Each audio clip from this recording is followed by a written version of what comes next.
राधे राधे दोस्तों, नवरात्रि का पावन त्यौहार शुरू हो चुके हैं। दोस्तों, नवरात्रि का ये पावन त्यौहार 9 दिनों तक मनाया जाता है। इन 9 दिनों में माँ दुर्गा के 9 अलग अलग स्वरूपों की पूजा की जाती है। नवरात्रि के पहले दिन माँ दुर्गा के शैलपुत्री के स्वरूप की पूजा की जाती है।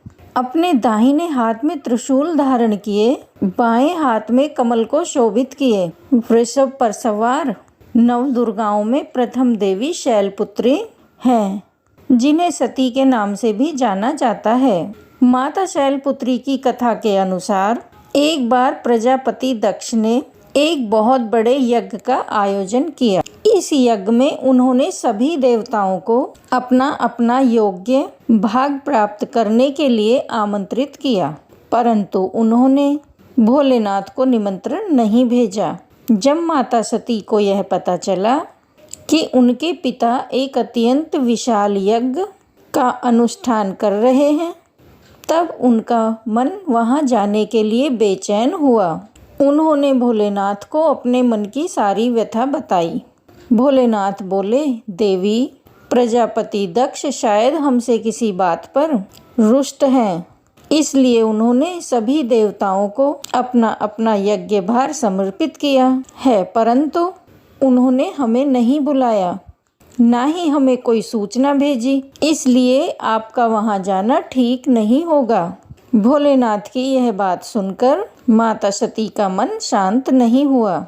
पिता के द्वारा किए गए यज्ञ में सम्मिलित होने और अपनी माता और बहनों से मिलने की उनकी इच्छा और ज़्यादा प्रबल होती जा रही थी। माता के आग्रह करने पर भोलेनाथ ने माता सती को वहां जाने की आज्ञा दे दी।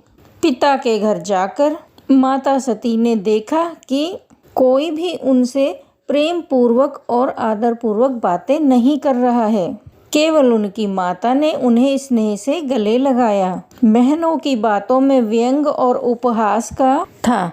अपने परिजनों के इस व्यवहार से माता सती के मन को बहुत ठेस पहुंची। यह सब देखकर उनका हृदय शोक, गिलानी और क्रोध से संतप्त हो उठा। वह सोचने लगी, भोलेनाथ की बात ना मानकर यहाँ आकर मैंने बहुत बड़ी गलती कर दी है।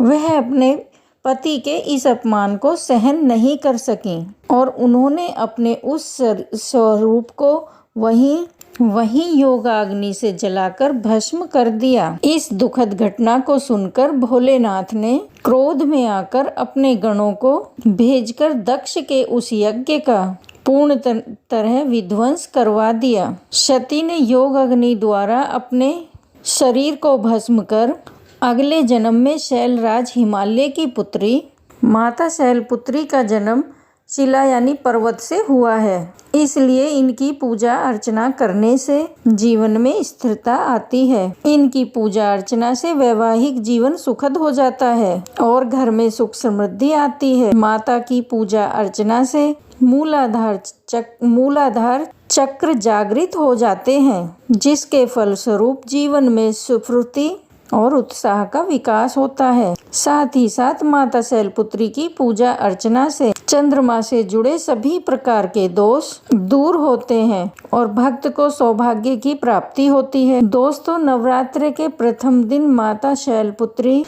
की पूजा सफेद रंग के विशेष पुष्पों से करें। साथ ही साथ माता को सफेद रंग की मिठाई का प्रसाद चढ़ाएं और माता की तस्वीर के आगे कपूर अवश्य जलाएं। पूजा के बाद माँ शैलपुत्री को गाय का घी अर्पित करें, जिससे माता निरोगी काया का आशीर्वाद देती हैं। व्यक्ति का मन और शरीर एवं दोनों निरोगी रहते हैं। तो दोस्तों, यह थी नवरात्रि के प्रथम दिन पूजी जाने वाली माँ शैलपुत्री की कथा। जय माँ शैलपुत्री।